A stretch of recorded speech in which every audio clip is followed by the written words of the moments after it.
começo com a primeira pergunta, que é sempre a tradicional, que eu queria que você contasse para os nossos ouvintes onde você nasceu e cresceu e o que seus pais faziam aí, né? Então, como é que foi essa sua infância? Olha, Tícia, eu nasci na cidade de São Paulo, na Rua Vergueiro, não muito longe do centro, numa edícula, atrás de uma pequena vendinha que meu pai tinha lá. Eu tinha uma vendinha de mercearia e tinha uma edícula atrás, eu nasci nessa edícula. Uma curiosidade, fui o primeiro de 6 filhos e minha mãe teve os 6 filhos em casa. Ela nunca foi ao hospital nem nada. Eu tenho uma diferença grande entre eu e meus irmãos. Nas últimas 2 fui eu que fui buscar a parteira, de manhã. Meu pai ficou com a minha mãe, eu tinha 15 anos, quando nasceu a penúltima, e aí fui eu que fui buscar a parteira, e quando nasceu a última também, fui eu que fui lá, numa casa na Rua Pelotas, ali na Vila Mariana, buscar a mulher que ia dar à luz a mais uma irmã. Então essa é sobre o meu nascimento. Muito bom. E como você mencionou, seu pai tinha essa vendinha, né? E você sempre relata um pouco das lições que ele te ensinou. Quais eram, o que você percebia ali ainda na infância e na adolescência dos comportamentos aí do seu pai? De que forma ele te ensinava quando você era criança e adolescente aí, te inspirava? O que você tinha, assim, tem de lembranças dele dessa época? Eu sou um sujeito, eu nasci muito rico, porque, embora numa família humilde, eu recebi uma grande herança do meu pai. Meu pai me ensinou o que era honestidade e ética, desde pequeno. Meu pai sempre foi uma pessoa muito boa, ele era unanimidade, todas as pessoas gostavam dele. Isso eu nunca consegui ser unanimidade, nem quero ser. Ele era unanimidade, né? E ele me ensinou o que era honestidade e ética. E minha mãe, então, foi sensacional. Minha mãe me apresentou para Deus.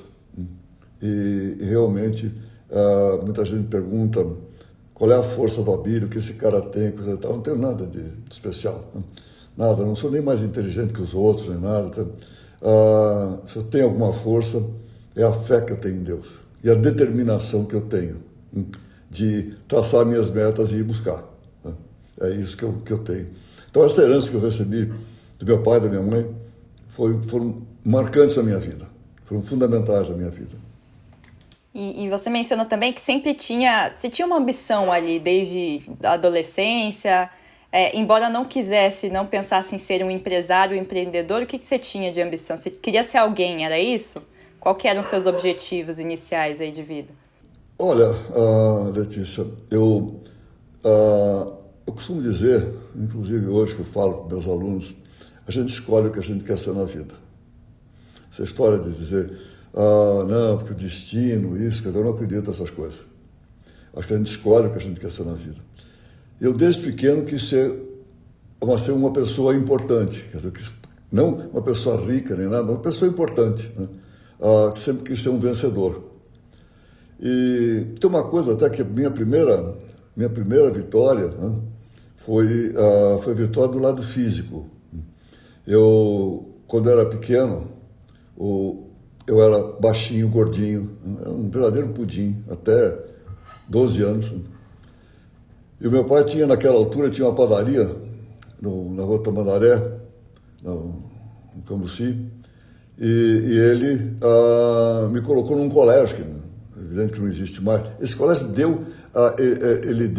vamos assim, foi ali que surgiu depois o curso Anglo, que existe até hoje, então, quer dizer, o curso. Mas me colocou num colégio, né, naquela altura, que era o Colégio Anglo-Latino, um colégio próximo da Várzea do Glicério, e ali eu fui conviver com meninos de rua, com gente. Eu terminava o colégio, ia para a Várzea e tal, e realmente eu convivi com gente humilde, mas muito agressiva. E eu, nos primeiros tempos lá no colégio, eu apanhei barbaridade, né? Fizeram não só bullying comigo, mas tudo que podia fazer, quer dizer, eu apanhei muito. Até um dia que eu cheguei, pensei, eu naquela altura, meu pai já me deixava pegar uma condução, ir até a cidade, de lá ir para minha casa sozinho. E eu passava sempre na cidade, Ali na Benjamin Constant, tinha uma academia, que eu via que era uma academia de esportes, de luta, coisa e tal. Passava sempre lá em frente, dava uma olhadinha, era um predinho, e depois ia para minha casa. Aí um dia eu resolvi, falei, eu vou entrar. Aí eu entrei, me perguntaram, agora o que você quer fazer aqui? O que você quer? O que você vai fazer aqui? Eu quero fazer tudo. E aí eu comecei a aprender, principalmente a lutar. E aí eu tive a minha introdução no esporte. Eu sempre fui um esportista, um atleta durante a minha vida inteira, até hoje sou. Até hoje eu me exercito durante 2 horas por dia, e que eu acho que isso é importante hoje, não mais para competir, mas para uma qualidade de vida, para uma vida saudável, para longevidade com qualidade. Né? Então, eu me exercito durante 2 horas por dia, mas a minha introdução ao esporte foi ali por necessidade de me defender. E aí depois fiz de tudo, e lutei boxe durante muito tempo, competindo, coisa que eu faço até hoje, evidentemente não para competir nem nada, mas apenas para você ter assim, uma agilidade mental, porque não adianta você só ter ossos e músculos fortes, você tem que ter uma agilidade mental, até hoje eu faço. Então ali começou. Agora, o que eu queria? Eu não queria não ficar apanhando a vida inteira. Eu queria me defender. Então, essa foi minha primeira batalha, quer dizer, e aí fui vencedor. Né? Claro que isso teve sequelas. Né? Eu virei um bicho depois. Né? Fiquei extremamente agressivo, sempre fui um cara muito agressivo a minha vida inteira. Né? E depois melhorei à custa de muita terapia, né, para me acalmar, né, para me adaptar com o mundo, e também com todas as coisas que eu passei pela vida, vitórias, reveses, traumas, dificuldades, enfim, uma série de coisas. Isso foi fazendo com que eu me tornasse aquele cara que eu sou hoje, que hoje eu gosto de mim. Mas houve muito tempo que eu não gostava de mim, né? Nem eu gostava de mim, né? Porque era realmente um cara muito agressivo, quer dizer, muito, muito tenso. Então essa é um pouco a minha história. Agora, na minha cabeça, a gente escolhe na vida o que a gente quer ser. Eu decidi que eu queria ser alguém. Eu queria ser rico? Não necessariamente, mas eu queria ser alguém que marcasse a sua trajetória nessa vida. Então é isso que eu posso te falar para você, Letícia. Era a ambição inicial, né? E a gente sabe pelas reportagens, até o livro da Cris Correia, que a gente já trouxe aqui também no podcast para compartilhar um pouco das experiências que ela teve apurando um pouco aí da trajetória de grandes empreendedores e empresários. Ela esteve no episódio número 9 desse podcast, hoje a gente já está quase no episódio número 100. Então faz algum tempo, mas está lá o episódio para quem quiser ouvir depois. Mas bom, a gente sabe que você acabou indo cursar, foi para a Fundação Getúlio Vargas, na época estava começando ainda a FGV aqui no país, muito com o intuito de repente ser um grande executivo, né? Essa ambição de ser alguém. E aí veio seu pai com a proposta do supermercado. Foi isso? Depois que você estava terminando ali o curso na FGV? Como é que foi? Como é que surgiu essa... Deixa eu tentar fazer curto uma história longa, mas antes deixa eu fazer um pequeno comentário. Eu adoro a Cris Correia, adoro a Cris. Né? Só que o livro da Cris, ela entrevistou um monte de gente. Né? E no livro da Cris teve muita gente que quis reconstruir a história, tá? Quis modificar o passado. Então tem a história contada por várias pessoas que, deixa eu dar uma ajeitadinha aqui, uma ajeitadinha ali. Tudo bem, eu escrevi 2 livros, né? Até minha história, acho que verdadeira, quer dizer, está ali naquilo que eu escrevi. Embora eu adoro a Cris, o livro dela foi sucesso, né? Mas esse é um ponto. Agora, a minha parte empresarial está aí batendo com aquilo que eu quis sempre ser alguém. Eu estava direcionado para a economia, porque uma coisa que sempre me fascinou foi, eu olhava para mapa, até se você estiver olhando no vídeo aqui, tem um mapa aqui atrás de mim, eu adoro o mapa. Eu adoro olhar para o mundo, né? E olhar países. Eu já viajei muito, é uma das coisas que me dá assim, muito prazer, conhecer o mundo, conhecer este país, conhecer esse planeta. Esse planeta é uma coisa que eu acho importante. Eu gostava muito de economia, de saber o que estava acontecendo com os países. Eu queria fazer economia.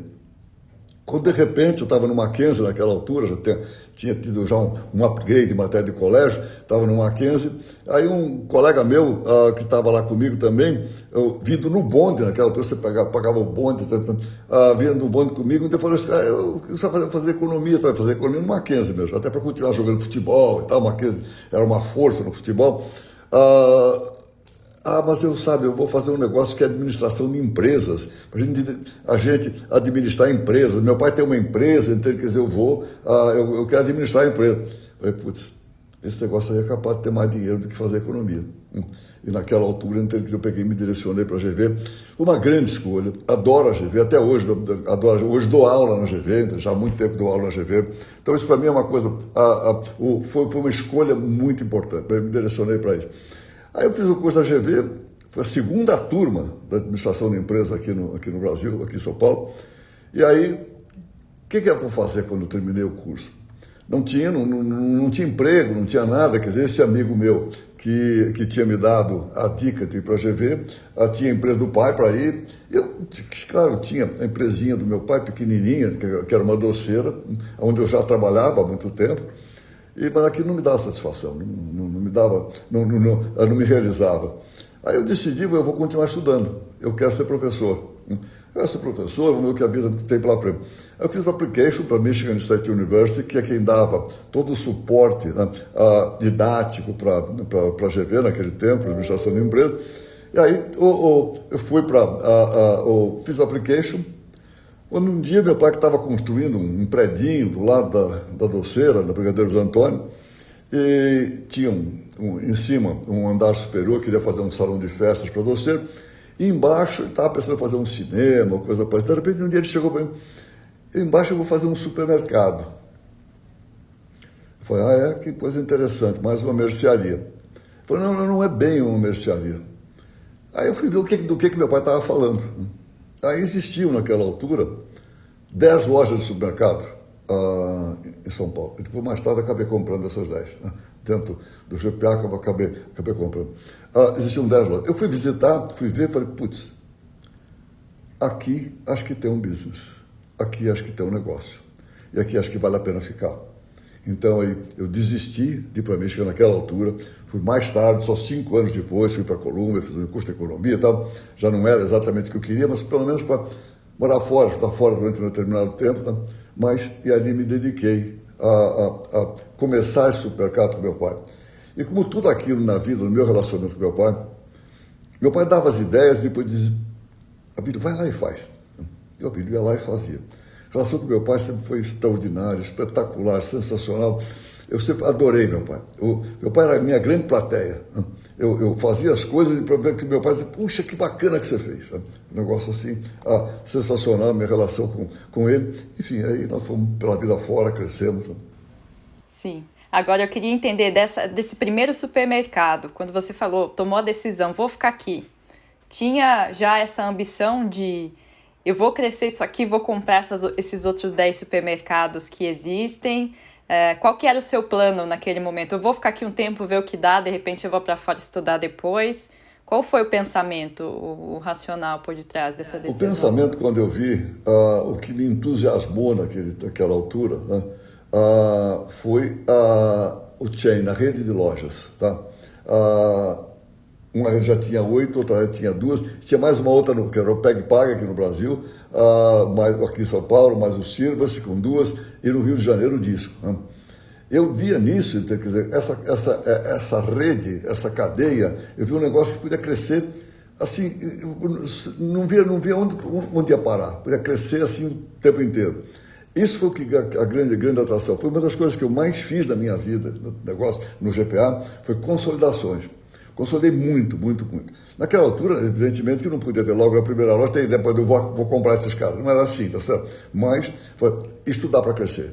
Então, nós fomos crescendo, quer dizer, no início devagar, momentos difíceis no Brasil naquele momento. Tá? Nós abrimos o supermercado em 59, tá? Momentos difíceis em toda a parte econômica e social no Brasil. Em 64 nós tivemos a Revolução, daquela altura, que foi uma coisa assim, você não sabia para onde as coisas iam, o que ia acontecer. Tá?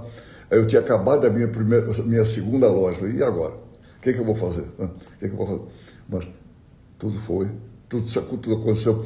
Nessa altura, em momentos difíceis, você tem que ser resiliente. Você tem que ser resiliente, você tem que pensar fundamentalmente, nunca se deixa de colocar emoção. Mas em momentos de dificuldade, você tem que pensar com a cabeça. Você tem que usar a razão. Tá? Põe o coração um pouco de lado, põe o coração mais embaixo, a cabeça em cima, tem que pensar com a cabeça. Ser frio, né? Resiliente, né? Acreditar na tua força, acreditar no teu vigor e ir em frente. Foi o que aconteceu. Nós passamos aquele período que parecia que o mundo ia acabar, de repente, e aí o país começou a se desenvolver e nós nos desenvolvemos também e crescemos. E essa resiliência e essa capacidade de, né, colocar o coração ali do lado, de não se atribular pelos movimentos externos, estava contigo lá desde o começo? Ou foi algo que foi sendo desenvolvido nessas primeiras lojas? Olha, eu acho que a resiliência é uma coisa que foi sendo uma característica minha. Tá? Esse tempo que eu estava na escola, né, e lá no Novo Latino, né, e apanhando, né, e dizendo, não, eu tinha uma coisa, tá? Meu pai sempre disse para mim, homem não chora, você não tem que se queixar. Tanto que até hoje, né, eu odeio queixar, eu odeio se queixar. Sabe, você tem alguma coisa que não tá legal, vai lá e conserta, tá certo? Tem que ficar se queixando de lá, tem que ir em frente. Né? Eu acho que ali eu comecei realmente a ser resiliente. Né? E depois acreditar em mim mesmo. Né? E eu sempre fui um esportista, tive muitas vitórias no esporte, fui campeão brasileiro de polo a cavalo, fui vice-campeão em automobilismo, dei a única medalhinha no tempo que eu na FUP, no tempo que eu estava na GV, o esporte era 0 lá, dei uma medalhinha de levantamento de peso, tá? Então, teve muitas vitórias marcantes no esporte, e isso vai dando, você vai engrossando, entendeu? Você vai se fortalecendo e você vai acreditando mais em você. Tá? Claro que, evidentemente, eu sou humano e tem momentos que você tem abatimento, certo? Mas tem que levantar depois e ir à luta. Tá? Tem que ser assim. Bom, e como você mencionou, vocês foram crescendo, passando pelas mudanças político-econômicas ali do país.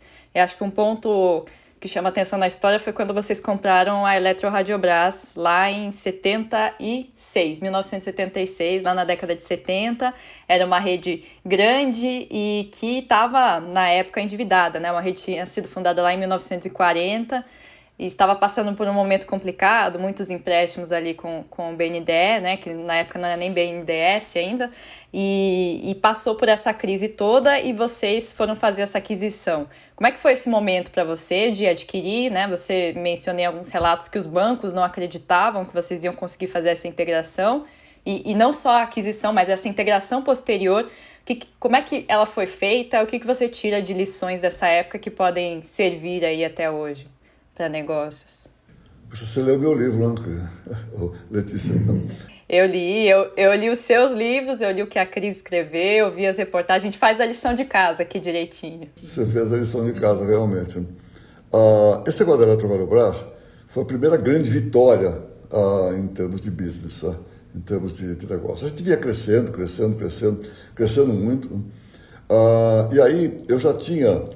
eu quando fui estudar nos Estados Unidos em 65, antes de ir para a Colômbia, antes de ir para Nova York, eu fiz um curso de marketing no estado de Ohio, em Dayton, né, junto com a Universidade de Ohio, e promovido pela NCR, uma empresa americana de caixa registrador, um belo curso de marketing.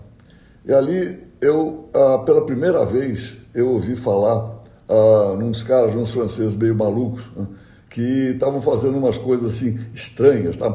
Umas lojas enormes, e pondo debaixo do mesmo teto, então, um monte de coisa, roupa, ternos, alface, verdura, arroz, feijão, eletrodoméstico, tudo debaixo do mesmo teto, eu maluco. Eu achei aquilo sensacional. Naquele tempo as coisas eram um pouco mais difíceis, eu levei 2 anos, 65 e 67 eu estava na França. Eu, junto com um amigo meu, que foi um grande companheiro meu, foi o Luiz Carlos Bressa Pereira, que foi ministro depois, uma série de cargos públicos, e que tinha estudado na Sorbonne, falava um francês, porque eu só falava inglês. Ele falava um francês excelente. Lá fomos eu e ele para a França, conhecer o Carrefour. E aí caímos nas graças do Marcel Fournier, que era, vamos dizer, um dos fundadores do Carrefour.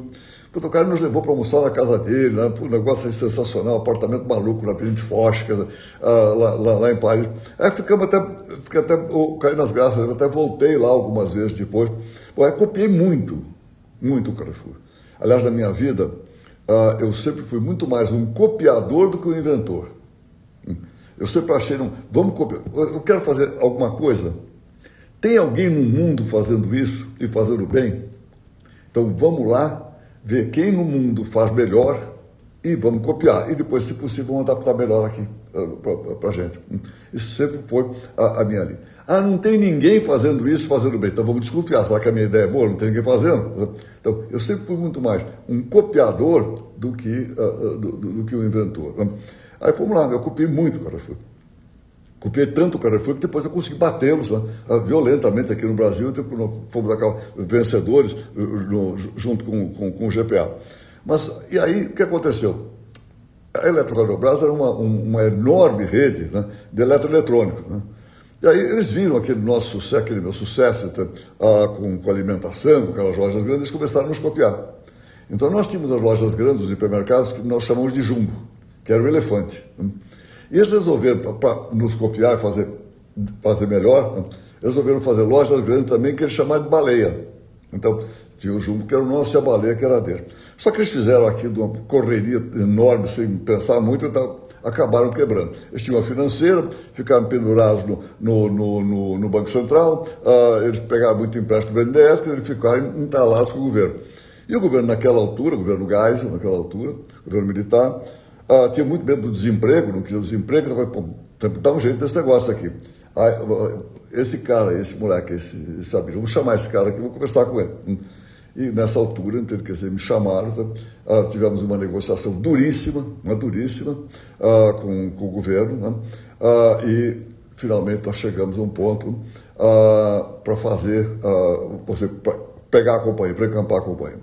Seu pai foi contra essa aquisição no primeiro momento? Como é que foi? O meu pai sempre, Letícia, ele sempre tinha medo. Quer dizer, uma pessoa que saiu do zero, que já tinha um pouquinho de idade, né? Tem uma tendência para dizer, já está bom, não vamos arriscar nada. Quer dizer, tá bom demais, nós estamos vivendo bem, sua mãe está bem, seus irmãos estão bem, está tudo maravilhosamente bem. Calma, né? Mas depois, meu pai sempre acreditou muito em mim. Aí eu mostrava para ele, fazia os planos todos, mostrava a viabilidade, que aquilo podíamos fazer. Ele acabou aceitando, se entusiasmando, então, e aí ele se entusiasmava, o negócio foi. Nós tivemos, nessa negociação com o governo, temos 6 meses negociando. Nesses 6 meses, chegou um momento que a negociação foi completamente interrompida, porque eu não podia ceder, não tinha espaço para ceder. Retomamos. Nesses 6 meses, nós tivemos tempo para estudar a rede da Eletrobras, tudo, minúcias por minúcia, detalhe por detalhe. Quando nós pegamos, foi, o que nós fizemos? Imediatamente, nós desplugamos a sede deles e plugamos na nossa. Todas as lojas plugamos na nossa. Sabe? Naquele tempo você não tinha informática, você não tinha nada, mas simplesmente nós desligamos a rede, né, e ligamos com a nossa sede. E desativamos a sede dele. Então, foi um negócio, os bancos tinham muita dúvida, muita gente apostava que nós íamos quebrar rapidamente, e nós, em pouco tempo, nós conseguimos fazer aquela encampação. Nós fizemos um negócio sensacional, um golpe de marketing naquela altura. Nós fizemos o casamento da baleia com o elefante. A baleinha com o elefantinho. Foi sensacional. Até hoje eu tenho esses desenhos aqui. Foi incrível. Imediatamente aquilo nos deu um impulso enorme, que a empresa aí se desenvolveu enormemente. Uhum. E tem lições dessa época, dessa integração? Você acredita que é válido hoje, né, fazer esse desplugamento já no primeiro momento? Quer dizer, como é que é possível que vocês não tinham nem, se eu não me engano, consultoria na época para ajudar nessa integração, né? Como cuidar dos funcionários, das lojas adquiridas? Como faz tudo isso? Isso aí tem uma coisa assim que é importante, né? Ah, eu acho que uma característica minha, eu sempre fui um cara que eu sempre trabalhei bem com gente, né? Eu sempre gostei de muita gente, né? Eu sempre gostei de empresas grandes com muita gente, né? Eu acho que essa parte nós fizemos bem, essa integração com as pessoas, fazer com que as pessoas se engajassem naquele negócio, né? E realmente se dispusessem enfim, a fazer parte da nova empresa. Não tem aquela coisa que eu já assisti em outros espetáculos, né? Quando há encampações, os caras que encampam massacram aqueles que foram encampados em termos de gente. Nós já fizemos isso bastante bem. Uma coisa também que foi sempre uma característica na minha vida, muito importante, foi a agilidade, a rapidez. Isso que eu te falei, que imediatamente assim que nós pegamos a empresa, nós desplugamos as lojas, porque o que importava eram as lojas. O restante, lojas, o centro de distribuição, nós desplugamos isso da estrutura central e replugamos numa outra que estava preparada já para absorver aquele aumento de lojas, certo? Então, essa velocidade é muito importante. Uma coisa que eu falo sempre, falo com os meus alunos, antecipa. Antecipação é muito importante. É como no futebol, como no tênis, como no esporte. Entende? O tênis você tem que chegar no timing certinho. Entende? Você chegou atrasado, acabou. No futebol é a mesma coisa. Se você não antecipar, se chegar atrasado, você comete falta. Antecipa. Está sempre um ponto mais lá na frente. Então, velocidade é muito importante. Outra coisa também que eu passo para os alunos, né? Diagnóstico. Diagnóstico é informação. Quando você vai partir para um negócio novo, alguma coisa, você tem que saber tudo sobre aquele negócio, mas tudo, tá? Diagnóstico, tudo quanto é informação, tá, vamos lá, diagnóstico. Planejamento é fundamental. Quando você tem o diagnóstico, você sabe tudo do que estamos falando, do que se trata. Você fez o planejamento, aí vai para a ação. Então, diagnóstico, planejamento e ação. É isso que a gente mais ou menos põe na cabeça. E a coisa vai, e muita agilidade. Não dá para ficar pensando e coisa e tal, isso você perde tempo. Você mencionou também a questão do copie, né? De olhar os outros exemplos. E pelo que eu entendi do raciocínio, é muito de ter a ideia primeiro e depois copiar os outros. Ou como é que funciona e como saber, né, o que se adequa ao mercado brasileiro e o que pode dar errado, né? E como escolher, quando você falou também, teve a questão de você ter uma ideia e ninguém nunca fez, né? Como saber se essa ideia é genial, se ninguém fez porque ela é muito inovadora ou se já tentaram e ela que não vale a pena, né? Letícia, sempre copiar foi muito melhor do que inventar, né? E você tem que saber copiar e adaptar. Você tem que ter a capacidade para adaptar. A coisa mais importante, quando você vai para um determinado negócio, você tem que pensar, quer dizer, quem é que está do outro lado. Você tem que pensar, no meu caso, tem que pensar sempre no consumidor, no cliente, no usuário. E aí realmente focar e fazer adaptação para ele. No consumidor, no cliente, você tem que pensar o tempo inteiro, 24 horas por dia. Mais até do que ele saiba o que ele quer, você tem que saber oferecer para ele. Ele está em dúvida, ele não descobriu ainda o que ele quer direito. Você antecipa. Oferece para ele aquilo que é melhor para ele, tá? De uma maneira honesta, de uma maneira correta. Pensando nele, ele merece o melhor. Tá?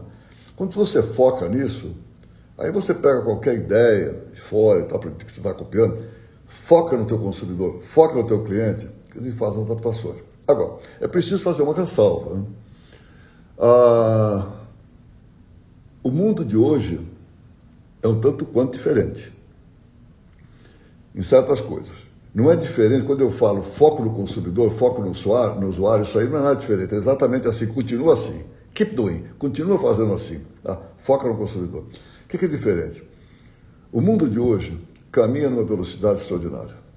A informação caminha de uma maneira incrível. Hoje você não precisa viajar para a China, depois descobrir o que está fazendo na China. Você consegue isso online. Né? Você consegue online. A quantidade de informação, hoje é tudo instantâneo, é imediato. Aí eu quero saber tal coisa assim que está acontecendo na Escandinávia, blá, blá, blá. Dá um Google. Tá? Lá atrás, quer dizer, precisava pegar um avião, sair daqui, planejar uma viagem para a França. E hoje, na TI, na tecnologia da informação, a velocidade é muito grande. Quando você vai copiar alguma coisa no digital, você está copiando aqui, quando você começa a pensar que você está pronto, as coisas já estão aqui, já passou. Você está copiando aqui, mas já passou, está lá na frente, já está defasado, já está atrasado. Então, hoje, você tem que tomar muito cuidado. Então, hoje, a invenção é muito mais admitida. Né? Hoje, a criatividade para criar coisas novas. E aí acontece o seguinte, essa juventude, eu tenho, Letícia, minha filha mais velha vai fazer 60 anos agora, no mês que vem. Né? Mas eu tenho um pequenininho de 11 e uma outra pequenininha de 14, no meu segundo casamento. Né? Escuta, o que eles mexem no iPad, no mobile, no telefone, na televisão, o que eles mexem no digital, por mais que eu me esforce, eu sou um cara razoavelmente, eu me viro bem. Né? Mas escuta, não dá para comparar. O que eles fazem nos games, o que eles fazem, o meu filho pequeno de 11, ele adora futebol, ele joga o FIFA que você põe na televisão, o jogo que você põe na televisão, escuta, eu perco de cara dele, não tem chance, não tem a habilidade, a destreza. Então, hoje você tem que pegar esses moleques, esses jovens, que têm essa cabeça voltada para isso, e fazer com que eles desenvolvam muita coisa que não dá para você copiar. Porque quando você está copiando, já passou. Você já está copiando o que está atrasado. Então, é preciso fazer essa ressalva. Se eu chegar para os alunos e disser, escuta, copia, ele vai tentar fazer alguma coisa no digital, vai copiar uma coisa antiga, tá certo? Então, precisa fazer essa ressalva que o mundo de hoje, você precisa cuidado com o que você vai copiar, porque pode estar defasado já. Tem que estar muito na frente já, né? Pensando e vendo a tendência lá, tá lá na frente para conseguir copiar certo, né? Saber o que copiar ali, com certeza. Bom, Abílio, aí tem um capítulo da sua história que eu acho que é a questão do sequestro que você sofreu em 1989, que é um período marcante, né? Embora a gente esteja falando de negócios, muito aqui de negócios, mas é algo que imagino que impactou ali. Eu queria que você mencionasse um pouco, compartilhasse um pouco do que foi esse período, né? Do que foi esse caso e o que ele trouxe de reflexões para a sua vida aí, sobretudo nessa área de empresas e de negócios. Olha, Tícia, eu não sei se eu vou fazer, eu não sei como é que você vai compor isso aí, mas isso é uma história que não dá para a gente dissociar, tem que ficar numa história só. Esse é um momento terrível na minha vida. Você sabe que eu dei 10 anos da minha vida trabalhando para o governo, como membro do Conselho Monetário Nacional, onde a coisa que eu mais fiz foi estudar economia, né? E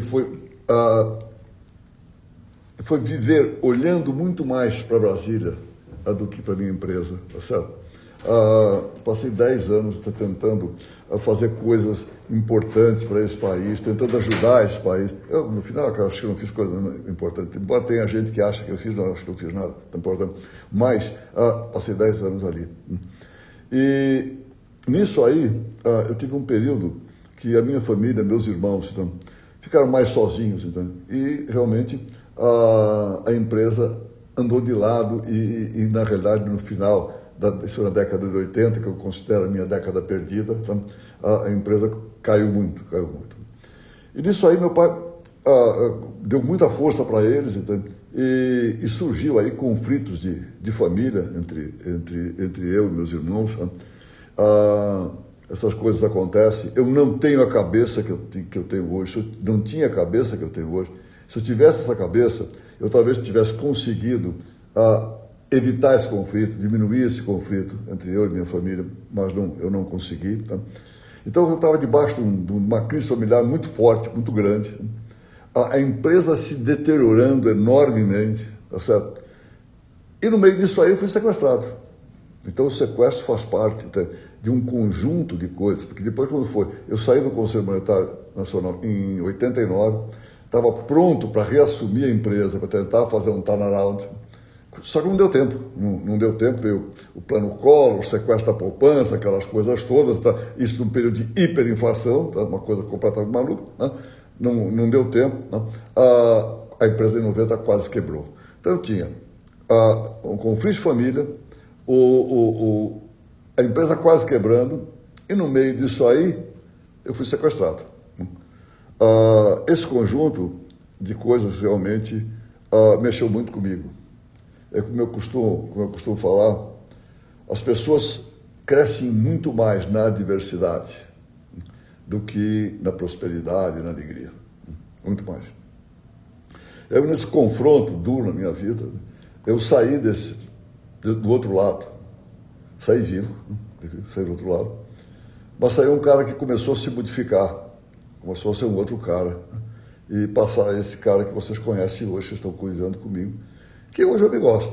Não vou dizer que eu sou assim, um espetáculo, coisa parecida, mas hoje eu me gosto. Mas eu antes era um cara extremamente agressivo. E agressivo, prepotente. Por que eu fui sequestrado? Por que eu fui sequestrado? Eu fui sequestrado, eu era um alvo tremendo. Um cara que tem dinheiro líquido entrando nas caixas registradoras, nas máquinas registradoras, tremendo um alvo. Já outros casos de supermercado tinham sido sequestrados no Rio, outros lugares e tal. E eu era um alvo. Toda a minha família, meus pais, meus irmãos, andavam com segurança. Eu não. Por que eu vou andar com segurança? Quem vai se meter comigo? Sou um cara forte, atleta, saudável, brigo bem, atiro bem, tinha sido treinado, andava sempre armado, com o revólver do meu lado, no carro, tá? Quem é que vai se meter comigo? Eu sou o cara que vai se meter comigo. Só que não é assim. Eles vieram em 10, usaram 3 carros para o sequestro, tá certo? E lá fui eu sequestrado. Minha primeira reação quando me puseram, outra coisa, sabiam que eu era encrenca? Me puseram debaixo da terra, num caixote debaixo da terra, tá certo? E quando eu fui colocado lá, minha primeira reação foi uma reação de perplexidade e de raiva comigo mesmo. Como que eu me deixei sequestrar? Como? Sequestraram. Nos primeiros momentos, no primeiro momento que eu estava lá debaixo da terra, daquele cativeiro, eu não conseguia nem rezar. Não conseguia conexão com Deus. Era um vácuo de tudo. Eu tinha certeza que eu ia morrer. Até porque, um pouco antes de mim, 2 meses antes de mim, um amigo meu naquela altura, bastante conhecido, o Luiz Salles, né, tinha sido sequestrado, tinha ficado 63 dias sequestrado. Eu debaixo da terra, eu não tinha ar. Os caras daquele caixote puseram um caninho em cima com um ventilador do lado de fora, que eu vi depois, para entrar o ar lá dentro. Eu não tinha ar, me sentia mal, sentia tontura por falta de ar. Como é que eu vou aguentar 63 dias aqui dentro? Mas nem falta, eu sei que eu vou morrer. Mesmo assim, eu não conseguia rezar, mas isso durou pouco. Pouco a pouco foi voltando alguma coisa dentro de mim, a minha fé, né? E eu comecei a pedir, Deus, não me deixa perder a fé. E aí ele disse, eu não vou contar essa história toda, porque já está longa demais, então, por milagre, de repente, o Abel saiu desse negócio. Né? E depois disso, depois do sequestro, depois de resolver o conflito de família, e depois de conseguir segurar e salvar o GPA naquele momento, né? Não ter quebrado, né? Eu saí, não é da noite para o dia, não, mas eu comecei a sair do outro lado um cara diferente. Né? Um cara que até hoje cultiva aquilo que eu penso, assim, tem dentro de mim. Eu quero ser hoje melhor que eu fui ontem, amanhã eu quero ser melhor que eu sou hoje. Eu tenho isso dentro de mim, assim, de uma maneira dogmática, né? Buscando sempre ser melhor, um cara muito mais conciliador do que eu era, sem aquela arrogância, sem aquela propaganda. Tanto que um dos meus valores, o valor principal, né, é a humildade. Humildade. Né? Tem gente que diz, puta, humildade, esse cara é humilde, coisa nenhuma. Vamos lá, vamos ver do que nós estamos falando. Se humildade é andar de chinelo, usar roupa velha, fazer voto de pobreza, que não é bem o Abílio. Agora, se humildade for respeito, for saber ouvir, saber prestar atenção nas outras pessoas, acreditar que você nunca sabe tudo, que as outras pessoas podem te dar uma ideia muito melhor do que aquela que você está tendo. Esse respeito, se isso é humildade, então aí é com a Bíblia. Tá? Então, foi assim, essa história. O que eu sei do lado? Sei desse jeito. Sim, e contando para quem não conhece um pouco da história do sequestro, você ficou alguns dias, só não, né? Porque alguns dias nesse cenário, enfim, ninguém precisa, mas foi pouco tempo e a polícia conseguiu achar e negociar com os sequestradores. Eu fiquei uma semana. Eu entrei uma semana, eu entrei uma segunda-feira, saí no domingo. O seguinte, eles me pegaram de manhã cedo, quando estava indo para trabalhar, estava para o escritório, usaram 3 carros. Um deles bateu no meu por trás, aquele me desconcentrou completamente, eu estava com a arma na mão, então, desconcentrou. Aí rolamos no chão, brigamos a beça, entendeu? Quer dizer, tá? Enfim, me levaram. O que aconteceu depois? Estou dando uma história comprida, rápida. Eles transformaram um carro numa ambulância. Pegaram um carro, pintaram tudo de branco. Veja o cuidado que os caras tiveram. Transformaram numa ambulância. Então, essa ambulância que cruzou na minha frente, tá? E fez com que eu parasse, sabe? Muito bem. Eles abandonaram essa ambulância. Abandonaram essa ambulância depois e foram com os outros carros embora e me levaram. Depois de um certo tempo, a polícia foi desmontar aquela ambulância para ver se achava alguma coisa. E aí, de repente, acharam, caído no motor lá dentro, acharam um cartão de um auto elétrico, que os sequestradores tinham levado o carro lá para consertar qualquer coisa. Aí foram lá no auto elétrico, perguntaram sobre o cara, sim, ele deixou o telefone aqui para quando o cara estivesse pronto para a gente avisar. Aí foram no lugar do telefone, os caras estavam lá. Pegaram 4 deles, que os outros 6 estavam comigo, tá certo? Aí pegaram um deles e levaram na casa, onde eu estava. Só que na última hora, dessa história, nunca dá para saber direito, o cara escapou e correu para dentro da casa, se trancou lá dentro, comigo, com os outros, e aí ficou toda a polícia, todo aquele aparato do lado de fora, quer dizer, nós lá dentro. Mas aí eles me tiraram do buraco e me levaram para cima, para ser escudo deles, tá lá, mostrar na janela, não sei o quê, botar... Quando me tiraram do buraco, eu falei, bom, a festa no céu, agora é outro mundo, agora tem gente falando, berro aqui, cachorro latindo, avião passando, e coisa, tá bom. Agora, a pior coisa que pode acontecer, eu morrer, mas eu vou saber como é que é. Tá? Então, aí fomos, isso foi de manhã, num sábado, às 6h30 da manhã. Eu fui sair no domingo às 5 horas da tarde, com um monte de televisão, volta, aquele aparato todo na praça, no Jabaquara. Então, aí que eu comecei com mais coisa, gente conhecendo o Abílio, o Abílio. Então, e foi aquele período lá com eles, conversamos muito, trocamos muita ideia, coisa e tal, enfim, foi isso aí. E como você mencionou, não foi isso que te mudou logo de cara, né? Porque você continuou trabalhando depois disso, como você mencionou, tinha algumas coisas ali acontecendo. Então, primeiro vamos tocar na questão da família, das brigas societárias aí entre a família. Eu queria entender, você mesmo mencionou que se tivesse com a cabeça de hoje, talvez tivesse conseguido resolver de outra forma lá, né? O que você aprendeu dessa época de disputas? Teve até... Acho que, pelo que a gente sabe, o ápice ali da sua mãe entrando na justiça mesmo contra você e seu pai, depois vocês resolveram isso de outra maneira, conseguiram um acordo, mas como é que foi esse período? O que você teria feito de diferente nessa disputa societária ali? Olha, Letícia, primeiro é o seguinte, por que isso aconteceu? Eu não culpo ninguém da minha família, nem meus pais. O que aconteceu? Acontece que meu pai e minha mãe, eles eram só coração. E para eles a coisa mais importante que existia era a família. Então, eu como era o filho mais velho, eu fiquei, eu tinha 7 anos mais do que o meu segundo irmão, que até hoje já morreu, o Alcides. E quando eu comecei a trabalhar com meu pai, fiquei muito tempo só eu e ele. E aí que nós levamos a companhia lá para cima, então que fizemos crescer. Quando os meus irmãos começaram a chegar, a companhia já era muito grande, muito forte. Foi um pouquinho antes de eu entrar para o Conselho Monetário Nacional. Aí meu pai, a diferença entre eles era pequena, cada um que ia chegando para a companhia, meu pai ia colocando dentro da companhia e dividindo um pedaço e dando para ele, para que eles tomassem conta, certo? É uma coisa assim que é você olhar para a família. Vamos olhar para meus filhos, todos fiquem satisfeitos. Nós temos aqui essa grande companhia, vamos dar um pedacinho para cada um, então para cada um tomar conta, cada um se divertir e a gente viver feliz. Só que não é assim. Na vida real não é assim. Tá? Aliás, é um dos pontos onde a gente se aprofunda mais, nas minhas aulas na GV, é das relações familiares.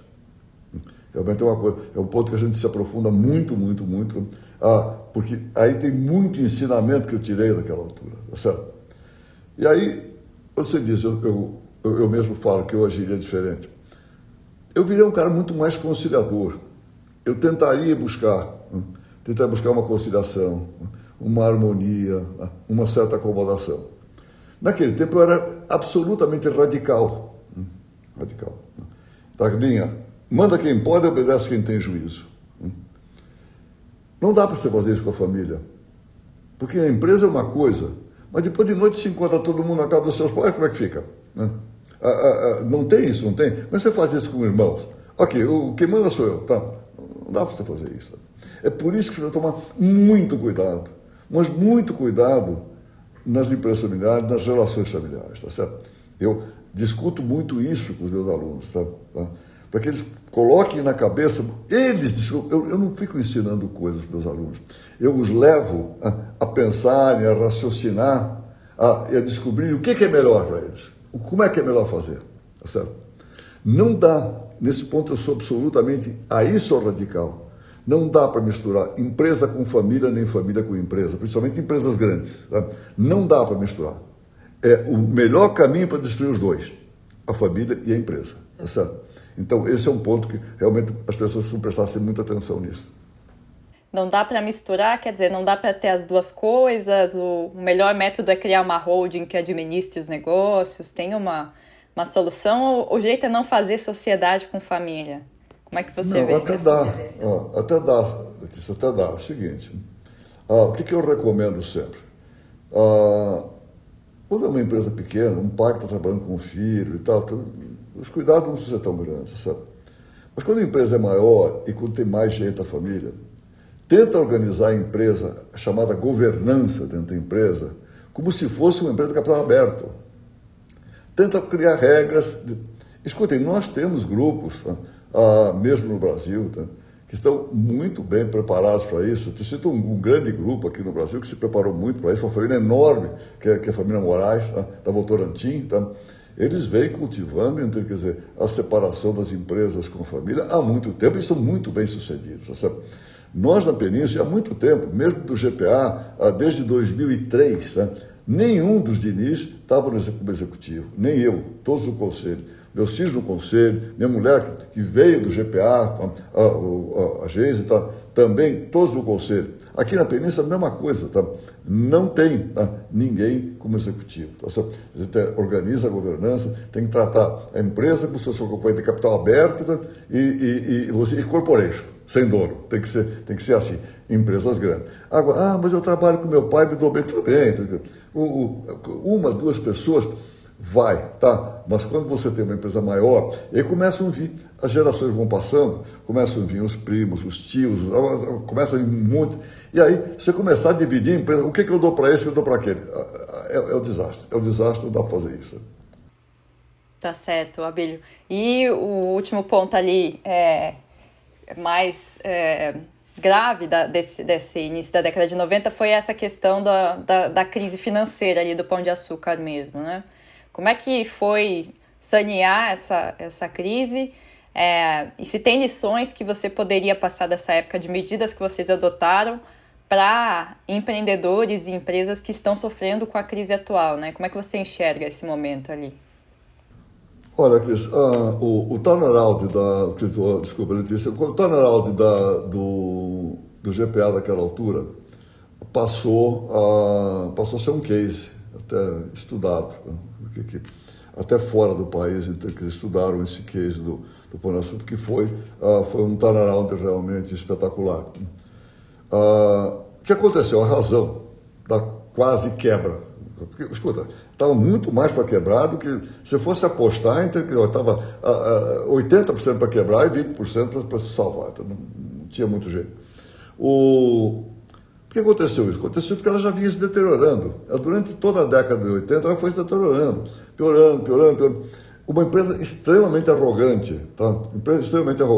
Uma empresa que não olhava para a concorrência, não queria crescer pelo lado da inovação, tá? Uma empresa que foi parando no tempo, tá? Então não é dizer, foi o Plano Collor que arrebentou com a empresa. Escuta, o Plano Collor ajudou. Quer dizer, a empresa estava na beira do abismo, o Plano Collor empurrou, tá certo? Então, é isso, tá? Então a empresa vinha se deteriorando. Aí, num determinado momento, houve o confronto com a realidade. O confronto com a realidade, o que foi? Um cenário econômico extremamente adverso. E aí, realmente, um plano econômico no plano Collor, que eles fizeram, naquele tempo tinha um negócio chamado tablita, que se ajustava aos fornecedores. Tá? Então foi um plano Collor sem tablita, o que deu um tombo nas empresas, principalmente nas empresas de distribuição, foi um negócio assim terrível. Tá? Quando se confrontou com a realidade, com essa dificuldade, claro, a empresa se encaminhou, quer dizer, para o buraco, tá certo? Para o buraco. Naquela altura, eu tinha acabado de voltar firme lá para dentro, né? E tive muita dificuldade de informação. No mês de junho, de 90, a projeção para o final do ano, o orçamento para o final do ano, era um orçamento, fechar o orçamento com lucro, quando a empresa estava quebrada já naquela altura. Aí nós resolvemos pegar, porque a empresa estava quebrando, não era por falta de ativos, então, por ser uma empresa então, que não tivesse patrimônio. Ela tinha ativos, tinha patrimônio, mas não tinha caixa. Tá certo? Nós, no mês de julho, nós resolvemos tomar um empréstimo, não tínhamos endividamento nenhum, tomar um empréstimo grande com os bancos, né?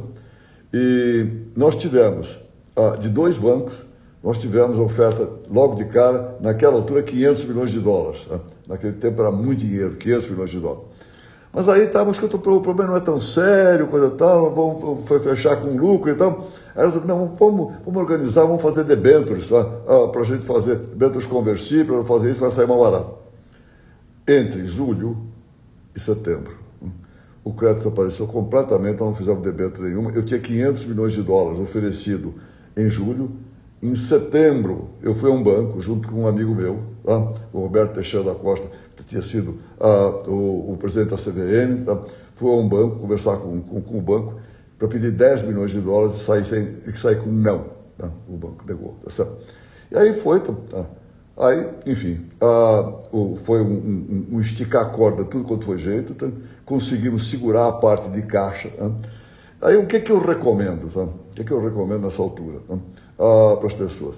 Primeiro, agilidade. De novo aquilo que eu até já falei no começo, que é uma característica do Abílio. Né? O Abílio nunca tem pressa, mas ele anda em alta velocidade. A agilidade, a rapidez foi fundamental para segurar a empresa. Tá? Não dá para pensar muito. Uma coisa que eu sinto é o seguinte, a empresa está completamente deteriorada.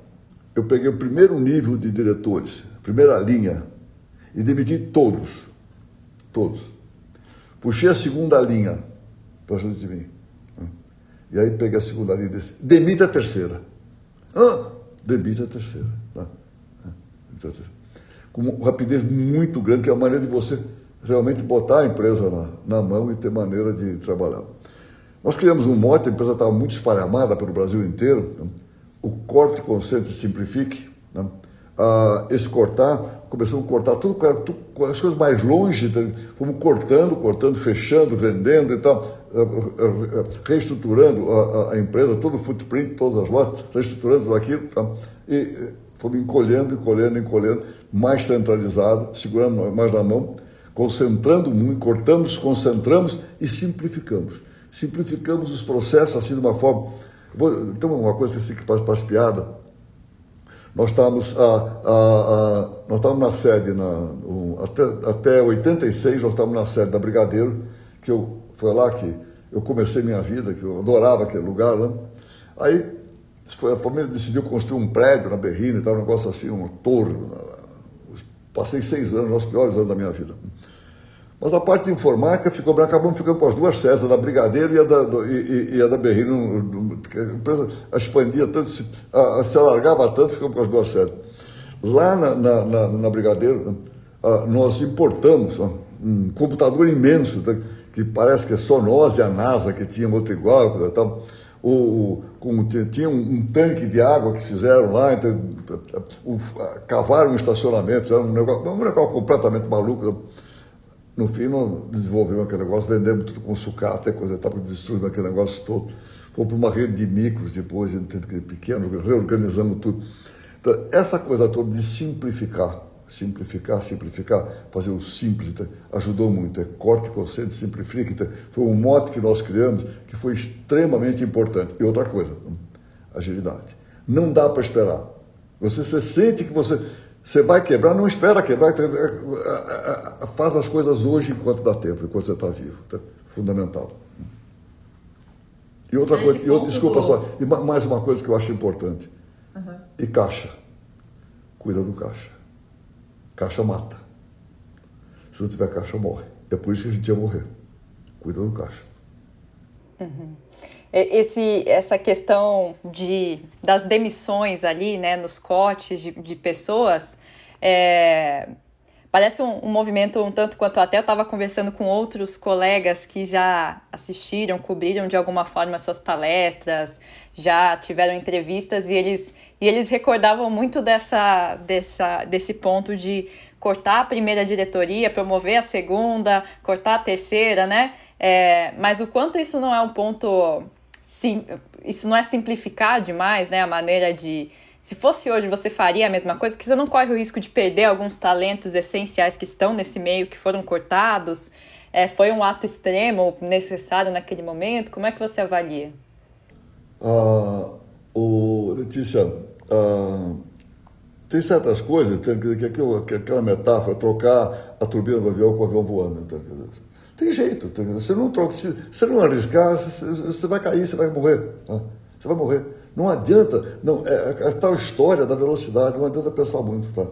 Você tem que focar no teu objetivo, saber o que você quer, e não dá para ficar, será que, não será que, já foi. Então, quer dizer, você tem que ser muito rápido, muito ágil nisso. Sim, destruímos um time, tá? Mas precisava destruir, até porque o time era muito ruim. Acabou ficando um time muito ruim. Esse pessoal de baixo, entende?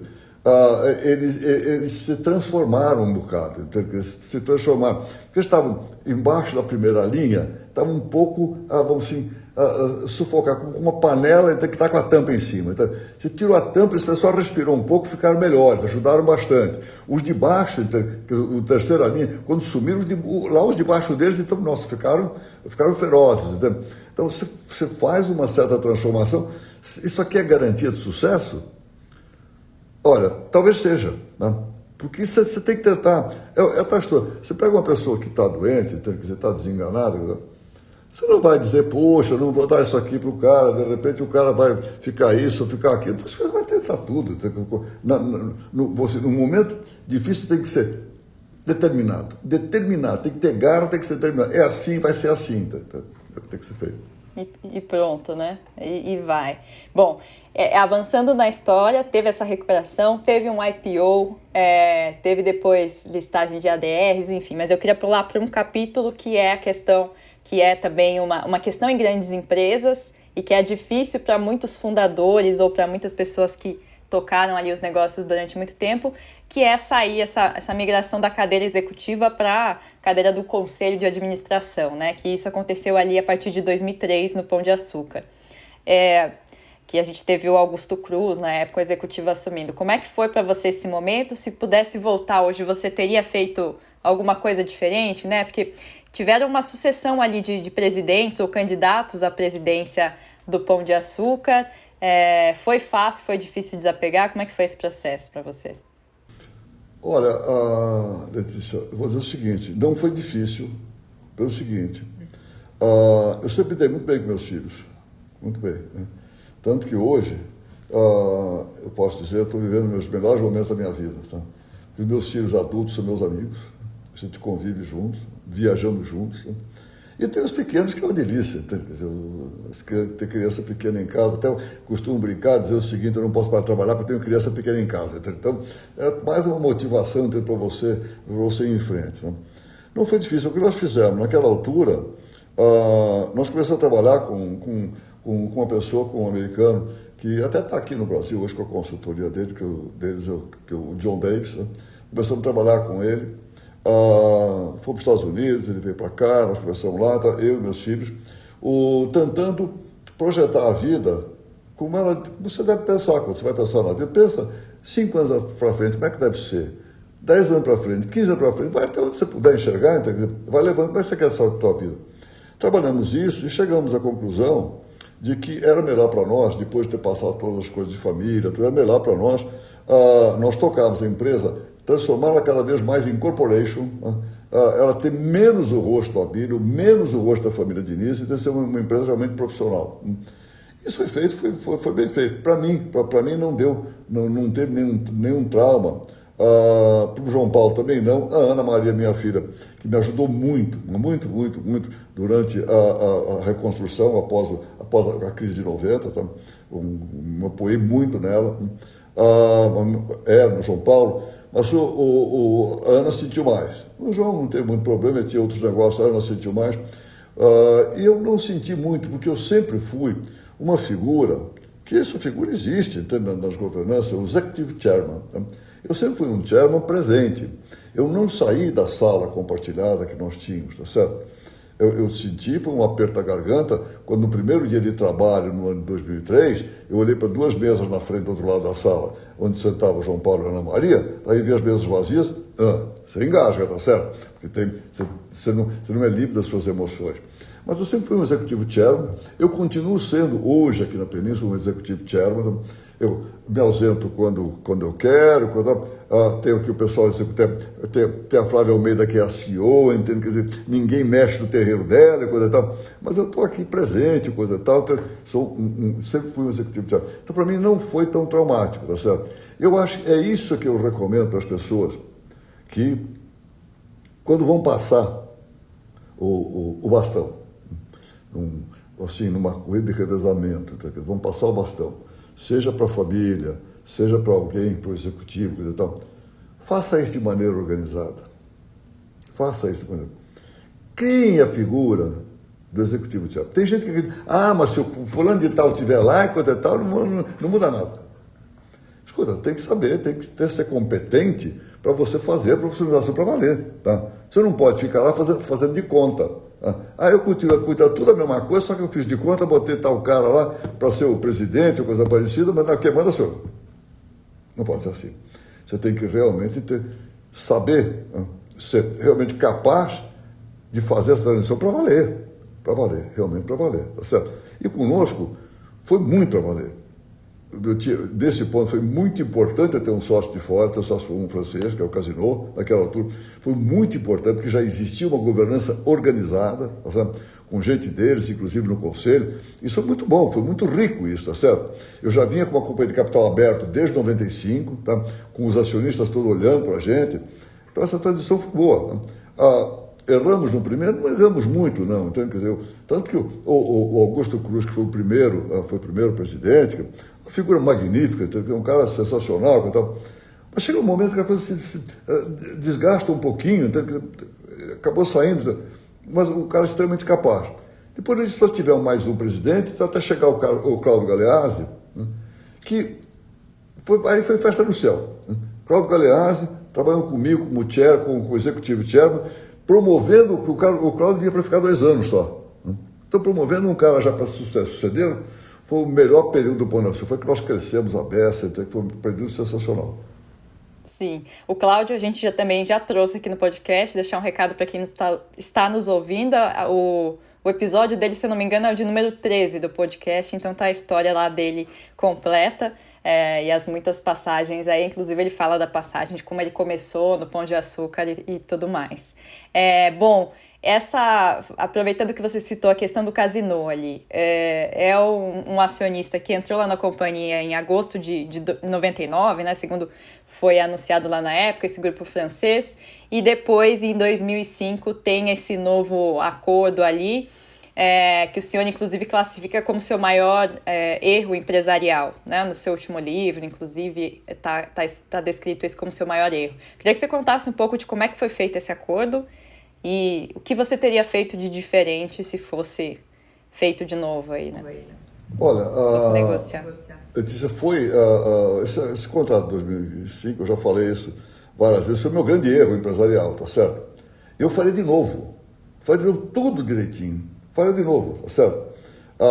Porque eu tinha motivos para fazer. Qual era o meu grande motivo? Porque você estava em dificuldade, não estava em dificuldade coisa nenhuma, você estava ótimo, bombando, tá certo? O que aconteceu foi o seguinte, quando eu terminei com a briga de família, que foi em 94, eu terminei com a briga de família, que eu dei saída para meus irmãos, ficou em cima o meu pai, a minha irmã caçula e eu. Né? Eu tinha o controle dessa holding. Nós fizemos numa holding.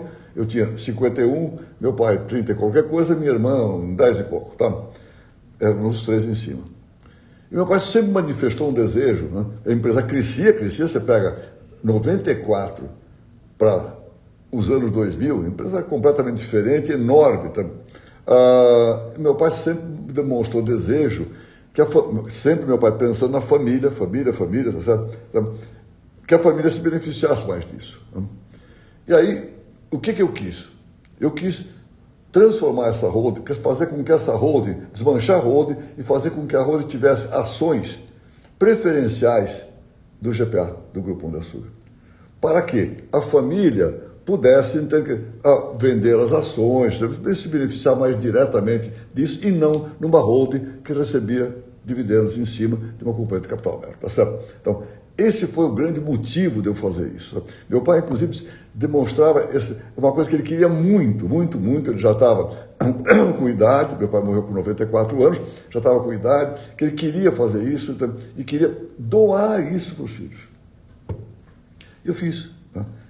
Realizei isso, essa negociação com o Casino, e nisso aí, meu pai recebeu as ações, doou para os filhos, e quando morreu, 3 anos depois, morreu feliz da vida, porque tinha realizado esse sonho de deixar seus filhos todos bem, porque tinham se beneficiado da companhia que ele teve a ideia de criar, que eu desenvolvi, mas ele teve a ideia de criar.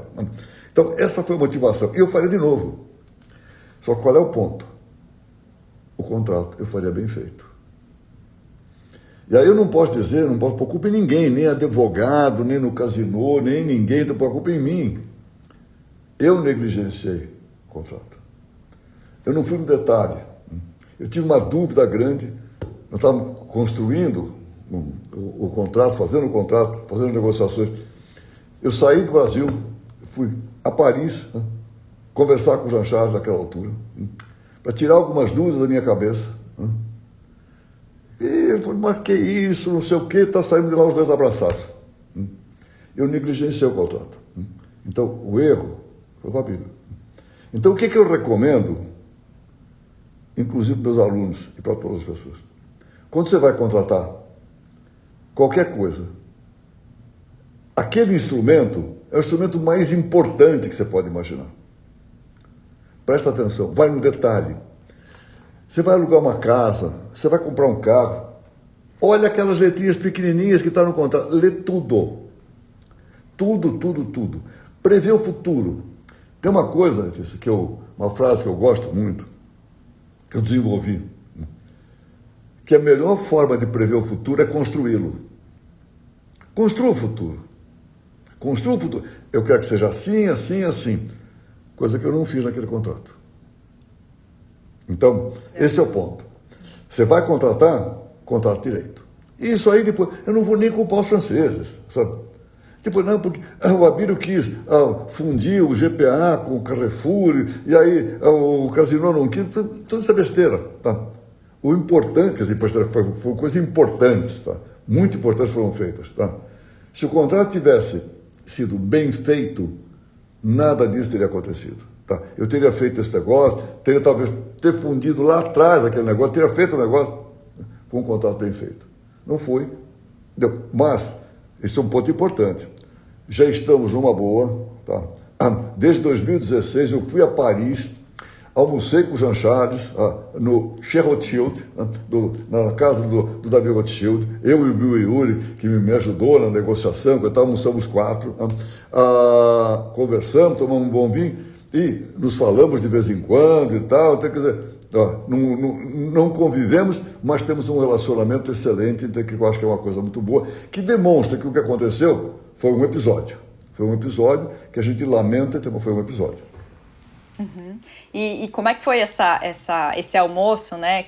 Por quem que ele foi puxado e como é que foi essa... Né? Naquele momento as feridas, não querendo adiantar, porque acho que tem alguns pontos que a gente tem que falar antes, mas já estavam cicatrizadas os problemas, as dores de perder, digamos assim, o Pão de Açúcar? Olha, esse Abílio de hoje, que já de muito tempo, tá? Que sou mais um conciliador, eu não gosto de ter nada enroscado na minha vida para trás. Tá? Quer dizer, se eu tenho alguma divergência com alguma pessoa, eu procuro liquidar com ela. Eu passei 11 anos, aliás, eu passei 13 anos como board member do Casino na França, lutando para fazer o melhor que eu podia por eles, certo? 11 anos, de 99 até 2010, quando começaram as complicações, tá certo? Eu com o Jajá, nós vivemos no paraíso, pô, durante 11 anos, fazendo coisas... Olha o que nós fizemos com o tamanho dessa companhia. Quando eu saí de lá, tinha 160 mil pessoas trabalhando na companhia. Uma coisa incrível. Né? Eu não podia deixar esse negócio ficar para sempre. Enfim, eu promovi isso. Aliás, foi o Davi, foi o Bill Yuri que costurou com o Davi Rothschild esse almoço, né? Para liquidar o assunto, para se encontrar em qualquer lugar, cumprimentar, abraçar sem ressentimento, sem mágoa, sem nada. Tinha a menor intenção do negócio nenhum. O que tinha a vontade de acabar com uma disputa que você sabe que foi rumorosa. Você é jornalista, você sabe disso, uma disputa barulhenta, aberta. A mídia se aproveitou imensamente, se divertiu um bocado com tudo, tá certo? E, enfim, passou. Agora, num determinado momento, isso eu já fiz em 2006, isso, eu tinha que voltar a apertar a mão do Jean Charles e acabar com tudo. Tá certo. Para quem não está por dentro dos detalhes, é isso, que no contrato lá desde 2005 tinha uma cláusula de que o Grupo Casino poderia assumir as operações aí a partir de 2012, né, do Grupo Pão de Açúcar, e tinha essas divergências ali do que iria acontecer, né, se você continuaria na presidência, o que seria feito a partir de então, e acho que esse é o ponto principal, né, que é o que você teria feito diferente ali, negociado.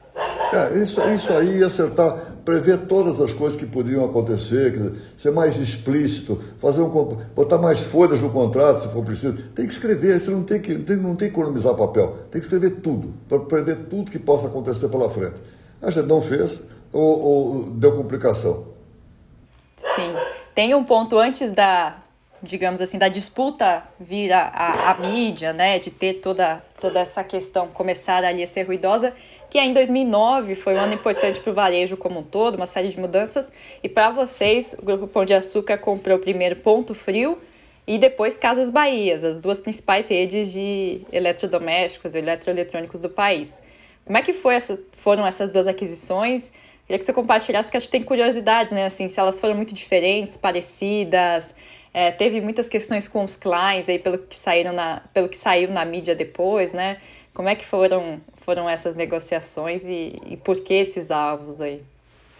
Olha, nós naquela altura, vou tentar fazer bem rapidinho, nós naquela altura, nós éramos o maior, mas não em eletroeletrônicos, que é uma coisa muito pesada, muito importante, era muito importante para nós naquela altura. E nós devemos aumentar, nós resolvemos fazer alguma coisa que nos tornasse maior e mais pesados, mais importantes nesse setor de eletroeletrônicos. E aí decidimos, achamos que o alvo seria o Ponto Frio, né?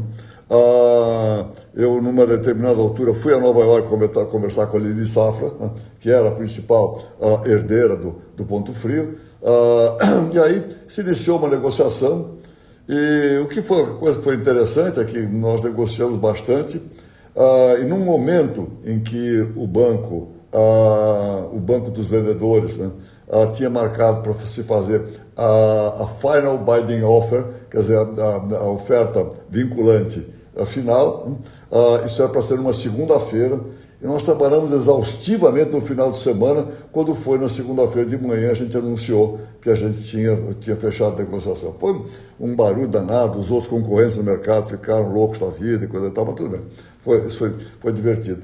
Aí eu fiquei observando, então não dá para ficar, eu sempre fui um consolidador. Eu sempre achei que, aliás, consolidação é uma das coisas que eu mais fiz na vida, acho que fiz bem, né? Nós crescemos muito através de consolidação, desde a Eletroeletrobras, que você citou lá atrás, foi uma consolidação. E aí eu fiquei olhando, eu estava vendo que nas Casas Bahia, um dos irmãos, filhos do Samuel Klein, que era o Saul, estava tratando a sua saída. E saiu em setembro, né? Saiu das Casas Bahia. Eu aí, sabendo disso, foi bom, agora está o Michel sozinho lá, deixa eu falar com ele.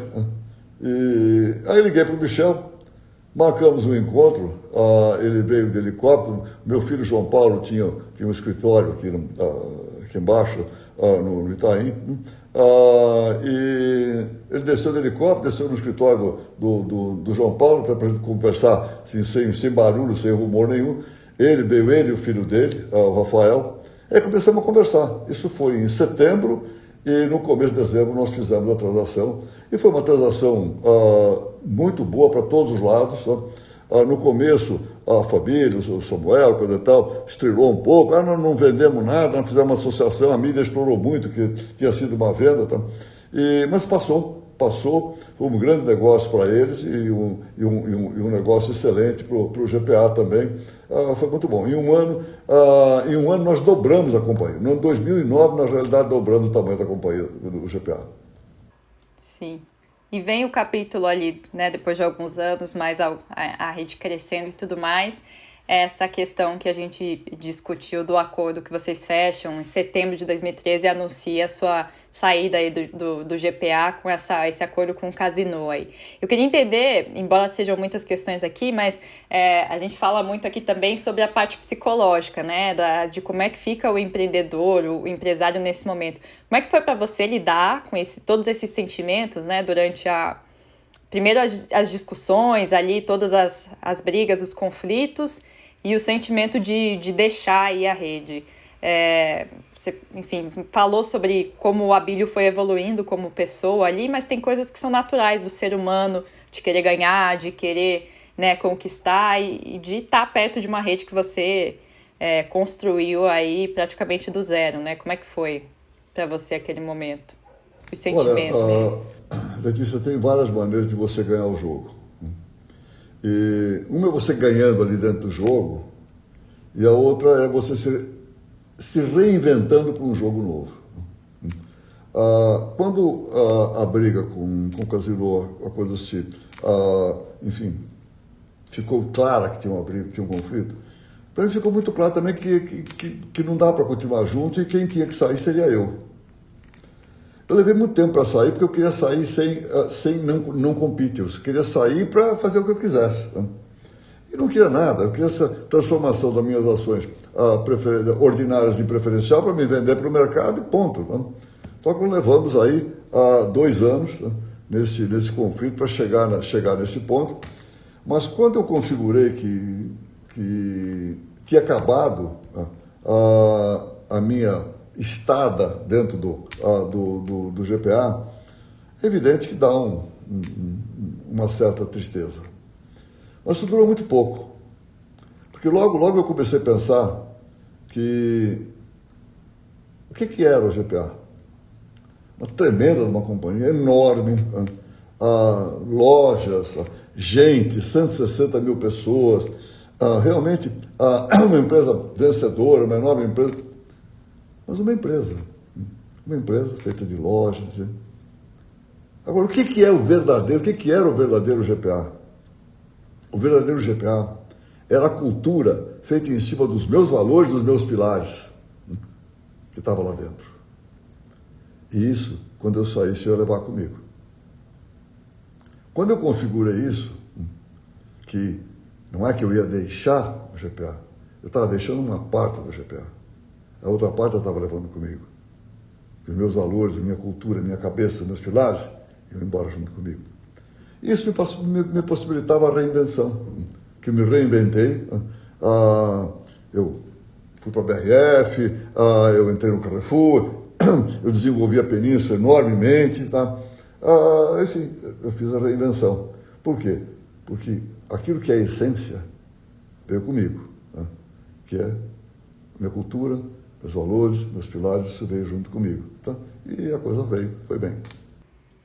E nesse momento, como você descreveu, você já estava no conselho ali da BRF, né, como presidente do conselho da BRF, que entrou ali em 2013, já tinha novos alvos, aí, novos planos, mas falando de BRF, teve nesse período ali que você ficou até abril de 2018 na presidência do conselho, teve a Operação Carne Fraca, teve muita coisa. Já era uma companhia que, né, estava ali em uma situação financeira nada favorável, teve briga, disputa entre os acionistas. Como você avalia, no fim, a sua passagem pela BRF e o que aconteceu tudo ali na empresa? BRF foi um enorme aprendizado para mim.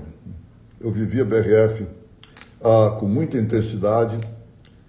E os primeiros 3 anos de BRF foram realmente sensacionais. 2013, 2014, 2015. Eu entrei com a ação a 40, e em 2015 ela estava a 72. Tremendo no upside. Depois disso, veio uma série de coisas. O ano de 2016 foi um ano muito difícil, um ano internacional difícil, um ano de alta do milho, uma série de coisas. E aí os resultados foram fracos. E tem uma frase da minha mãe, que ela é muito importante. Casa que não tem pão, todo mundo reclama e não tem razão. E aí faltou pão no ano de 2016, né? Aí todo mundo começou a reclamar, os acionistas da Corporation, tá? Acho que começaram a desandar, a administração, o management se sentiu pressionado, foi difícil. Eu já estava muito mais envolvido com o Carrefour desde 2014, tá certo? Desde dezembro de 2014. E, enfim, não quero me isentar de nada, tá certo? Mas, enfim, a coisa deteriorou. Teve essa operação Carne Fraca, que eu acho que, até certo ponto, uma certa injustiça em relação à BRF. A BRF sempre procurou buscar padrões de qualidade realmente muito fortes. Tá? Enfim, e aí as coisas começaram a correr mal, os acionistas não estavam satisfeitos, eu não estava satisfeito, eu já tinha, em 2018, eu tinha posto na minha cabeça, deixa eu equilibrar as coisas, deixar o melhor possível. Minha tendência era sair no meio do ano, em 2018. Mas aí os acionistas ficaram, pressionaram, pediram que eu saísse antes. Eu saí da Assembleia em abril, maio de 2018, tá? E encerrei aquele meu período na BRF como chairman. Tá? Continuei acionista e tal, continuamos por lá, tá certo? Mas foi um grande aprendizado, a BRF foi um grande aprendizado. Por outro lado, falando um pouco de Carrefour. Carrefour nós entramos, na verdade, em 2015, porque, aqui no Brasil. Porque nós estamos em dezembro de 2014. Carrefour foi um sucesso extraordinário, foi um sucesso e é um sucesso extraordinário. Nós entramos, ajudamos a fazer uma série de coisas, tá? De reestruturação. Fizemos o IPO em 2017, o IPO do Carrefour Brasil, que foi um sucesso extraordinário, tá? Não se imaginava que se conseguiria fazer um IPO naquela altura, em 2017. Tá? Nós vimos já o país em recessão, então, o período ainda com o presidente Dilma, que tinha assumido o Michel Temer. Tá? O país teve muita dificuldade, o mercado financeiro foi um IPO de enorme sucesso, E o Carrefour é um sucesso. Acabamos agora de fazer essa aquisição do Big, que é o antigo Walmart. Tá? Assim como o Walmart teve enorme dificuldade no Brasil, acabou saindo. Tá? Nós acabamos depois pegando as operações do Walmart, que já estava na mão da Advent. Pegamos então o Carrefour Brasil é um sucesso. Na França, que eu estou no conselho lá desde janeiro de 2016, eu acho que nós fizemos um trabalho importante também. Tá? A companhia estava se deteriorando há muitos anos, muita dificuldade, cada vez mais. Nós fizemos um movimento importante, ajudamos o conselho a trocar o chairman, que lá é o PDG, o presidente diretor-geral, trocar o líder. Tá? Pusemos o Alexandre Bompard, o conselho colocou o Alexandre Bompard, que é um profissional extraordinário, um cara de grande sucesso na França, já vinha de grande sucesso empresarial, está fazendo uma transformação enorme na empresa lá na França. Enfim, eu considero nossa passagem pelo Carrefour, que estamos lá ainda, um grande sucesso, acho realmente um grande sucesso. E não bastasse tudo isso, vocês resolveram aí tem um novo projeto de uma gestora, é isso? Conta essa decisão de vocês de lançar uma gestora, além da Península, né? Mas abrir aí para o mercado, como é que... Por que nós resolvemos abrir a O3 para terceiros? Eu acho que uma das características importantes do Abílio, eu sempre fui um cara de fazer time. E eu tenho tido muito sucesso nos times que eu já fiz, nas minhas empresas, do GPA. Aqui na Península eu tenho gente maravilhosa aqui comigo, o Edu Rossi, que é o vice-chairman, a Flávia Almeida, que é a CEO, a Ju Gross, que é a COO, além de outras pessoas que estão aqui dentro, que são incríveis, são sensacionais. E aí, na gestora de hedge fund, de mercado, nós temos também profissionais incríveis, tá? Incríveis. Aí com o Daniel Matias, que é o Poli, conosco já há muitos anos, e com um time fantástico. Acontece o seguinte, eu sempre achei que os talentos dentro de uma empresa têm que ter ambição de crescer. E você, como empresário, tem que dar chance para que eles cresçam dentro da empresa, não tem que procurar para crescer, buscar lugar fora. É simples como isso, entende? Quer dizer, a única maneira de nós darmos oportunidade para esses talentos aqui dentro crescerem é aumentar o capital que eles administram, o asset under management, tá? Asset under management. Então, aumentar isso. Então, não pode ficar só com o nosso capital proprietário, por mais que a gente coloque lá, tá? Tem que dar chance para eles terem mais volume para aumentarem os seus rendimentos e se realizarem aqui dentro. Então, nós fizemos, realmente, nós construímos a O3, tá? Eles são sócios da O3, tá? Eles têm 50% da O3, 49% da O3, tá? E aí são sócios, eles podem se realizar como donos daquilo que eles estão fazendo e se realizar usufruindo de um volume muito maior de dinheiro, tá? Que vem, tá? Para que eles possam administrar. Esse foi o grande motivo, dar aos nossos talentos a oportunidade, tá? Para que eles se desenvolvam. Evidentemente a Península vai ganhar com isso, deve ganhar também, tá? Mas o grande motivo foi segurar, reter essas pessoas junto conosco. E quais são as metas? Vocês têm definido quantos, qual que é o valor sob gestão que vocês querem chegar a ter? Tem alguma coisa definida já nesse sentido? Olha, do meu lado, é o seguinte, eu sempre gostei de coisa muito grande, né? Então você fala 10, 20, 30, 50, eu não estou nem aí com esse negócio, sabe? Eu não estou preocupado com isso, qual vai ser o tamanho. É uma coisa que eu cultivo isso desde quando eu estava lá no GPA. Eu não quero ser o maior, eu quero ser o melhor. Se você é o melhor, de repente você pode até virar o maior, mas a meta tem que ser, eu quero ser o melhor. Então, o que eu olho para a gestora, de longe, porque eles é que tocam, tá? O que eu olho para a gestora é o seguinte, é a performance. Eu quero que tenha uma performance realmente muito legal, tá? Uma ótima performance para aqueles que estão investindo. Para nós e para aqueles que estão investindo. É isso que eu olho, só olho performance. O tamanho da gestora, sei lá com eles. Eles é que vão buscar, eles que vão ver como é que vai ser. E não estou nem preocupado com isso. Também não estou preocupado com a performance, mas a única cobrança nossa é pela performance.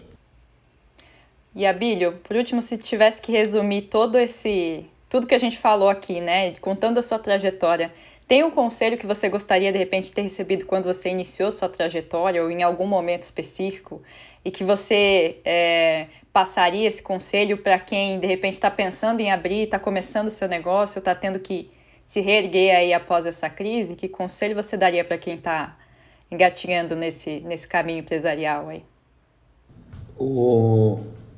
Letícia, eu não dou conselho, nem para os meus alunos. Sabe? Eu conto as minhas histórias, coloco aquilo que está na minha cabeça, coloco a minha maneira, como é que eu decido, como é que faz as coisas, e deixo que eles decidam. Tanto que os meus livros mesmo chamam Caminhos e Escolhas. Né? Quem escolhe os caminhos são as pessoas, tá certo? Então eu tenho que contar histórias, colocar episódios, mostrar como é que eu penso para que as pessoas façam as escolhas. Então, o que eu diria, então, por exemplo, eu diria para as pessoas que estão empreendendo, que vão empreender, e para aqueles que estão no meio, com seus empreendimentos, a pessoa tem que acreditar em si e tem que escolher o que quer ser na vida. Tem que escolher o que você quer.